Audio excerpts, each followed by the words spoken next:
was boarding the train to Nunspeet here, within 5 minutes I was talking to some Finnish guys about the French Revolution decimal time system.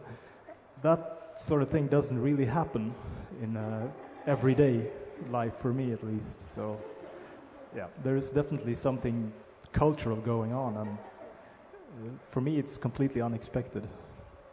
That's just a comment. You've talked a lot about it already. I totally agree. We are already a culture. We are hackers and geeks worldwide, and we need spaces that have a right to exist. So you should go out and build them. Yeah. Yeah, I mean, there's definitely culture here. The first time I went to a hacker conference, it was kind of like Jens said. I found my people. It was totally amazing. I had so much inspiration just from talking to these people that I could all relate to. And how do I relate to them? Well, because of the culture that was present. All of us here, I hope, got an incredible amount of inspiration from the last few days, and we're going to go out into the world with that inspiration and share it with others. That's sharing culture. And every hackerspace that I've been to, which is lots and lots around the world, they all have their individual feeling, energy, culture. And there's overlap that I see in all of them as well. And people I can relate to there and can relate to me, it's because we have a shared culture. And it's what we relate to each other within. So we can make that grow with our enthusiasm, talking to other people about it, and helping others start hackerspaces if that's your thing. It's definitely one of mine. You know, when you share your enthusiasm with someone, you're spreading that culture. I had a small question related to that, because you were saying before that no matter how big or small your town is, you could start a hackerspace. Now, I was born in something like 5 villages and a church in the countryside, and now I'm living in something like between 100 and 200,000. And next year I'll be in London. But what is kind of the minimum size city in which you know of an existing viable hacker space? I think the answer to this gives the hackerspace design pattern, so yes. I don't know, I wouldn't say there's a minimum number. You just have to work with what you have.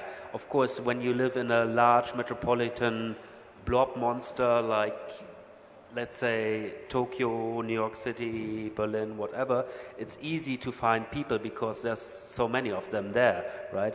But when you're in the countryside, maybe you should look for other options, like maybe there are not enough hackers and geeks in your neighborhood to run a full-blown hackerspace 24/7. But have you thought about, you know, building a center where you could include people who work on culture, like theater groups, political activists, etc., and then have all these groups come together and say, you know, normally you would meet in a pub and once a week and pay the bartender for drinks. Why not run that pub? Why not run that place where we can all collaborate and share our ideas? So we have time for one more question. After that, I'm sure you can talk at least to Mitch and Jens if you have any other questions. Astera will be on the next talk, though, thus unavailable. Okay, hi. You mentioned very often that we should create our future or live our future, but I think, in which time do we live this future? We are bound to capitalism and we have to earn our money, and that means, okay, we go to work, we are a slave in the system, and after that we can go into a hackerspace and then create another world or a future. And I think, shouldn't we connect more to other resistance movements, they opponent to the capitalist system? I think you can connect to whatever you feel drawn to. So for some people, this is hackerspaces, and one hackerspace is not like another. So some are, as I pointed out, doing hardware projects, some are doing art. If you feel drawn towards a political movement, then this is what you should do.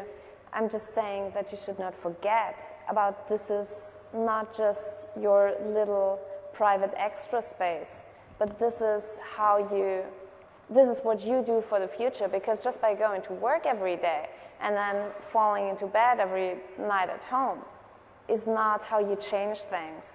And not changing things does not make things better, it makes them worse. This is not a static state. Yeah, and what you do, what you choose to do with your time is one of the few things you have a lot of control over. The consequences of what happened after you choose to do what you do, we don't have, no one has control over that. But if you choose to work at some job you don't like, that's a third of your life gone. There may be other options.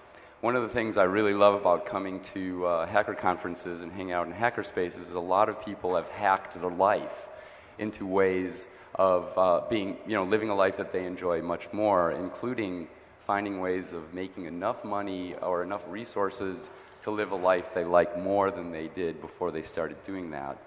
So, again, I see that as a political act because it's changing the world, not through political parties, but we can change the world in all sorts of ways. I make a living off of selling TV begons. I'm helping people turn off TVs, and I'm making a living off of it. I love that. So there are other people who are making a living doing all sorts of things that they love doing. I would love it if each and every one of us could make a living, could live our lives doing what we love. That would be incredibly ideal.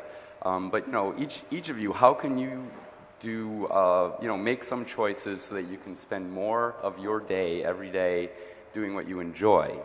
So. Well, I kind of turned off.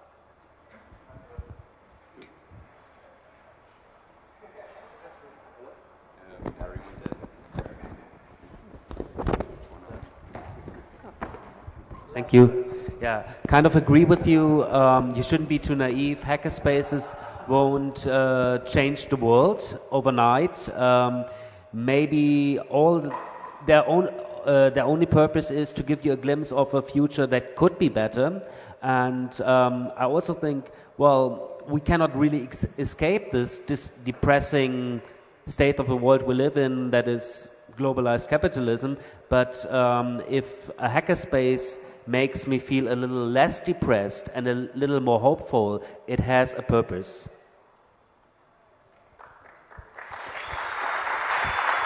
Thanks for coming.